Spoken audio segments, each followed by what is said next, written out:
Hey, I'm Laura, and I'm at the Archaeological Museum in Athens, where, of course, people come to see phenomenal Greek and Roman statuary and art, Mycenaean, Minoan, but I'm in the Egyptian collection.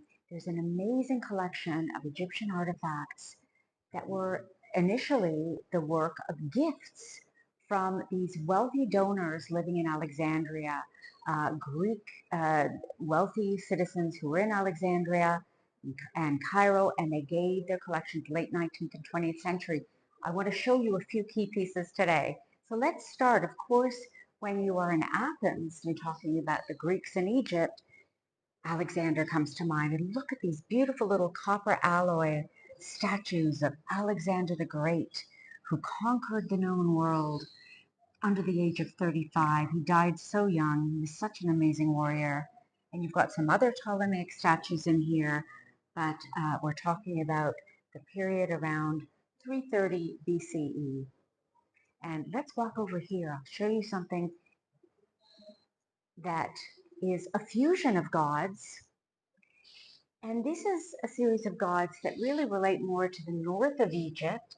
And this is from this late period. This is Ptah, Sokar, Osiris. So Ptah, the creator god, the creation god.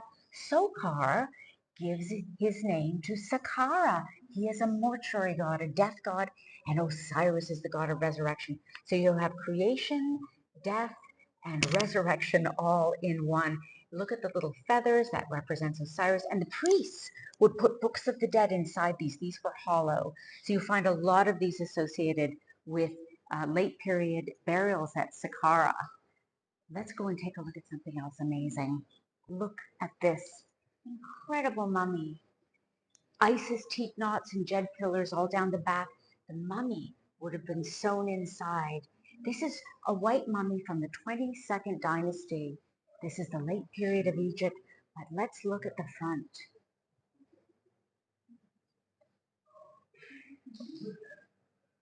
Her name is Nespakashiti, and she was a singer of Amun, like many of these wealthy ladies were.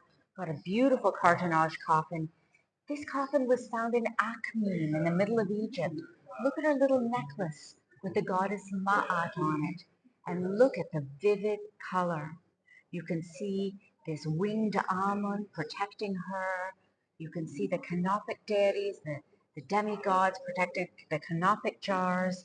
And under the pet sign for sky, you see Isis and Nephthys, the protective deities. What a gorgeously vivid color on this 22nd dynasty cartonnage coffin.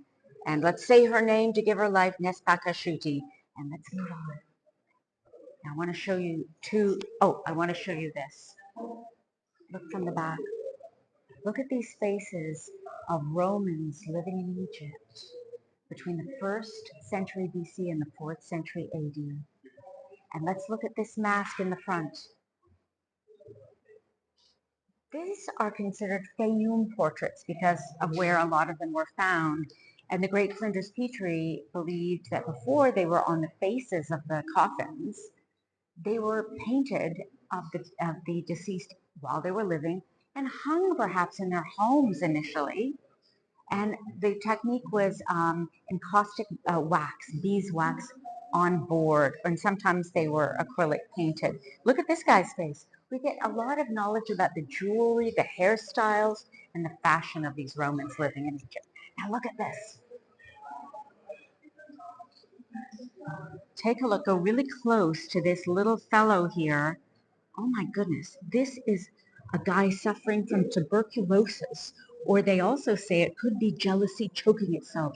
He was hung from the door as an apotropaic symbol of warding off of evil, and there'd be a bell hanging from his huge phallus. What a weird little statue. And next to it, I've never seen this fusion deity. This is Amun, Serapis, Agatha Demon. So it's the god Amun of Thebes, Serapis, this great fusion deity of Osiris and Amun and Ptah, and it's an Agatha Demon was this again protective Gorgon-like deity. So you've got all of them fused in this copper statue. Pretty cool.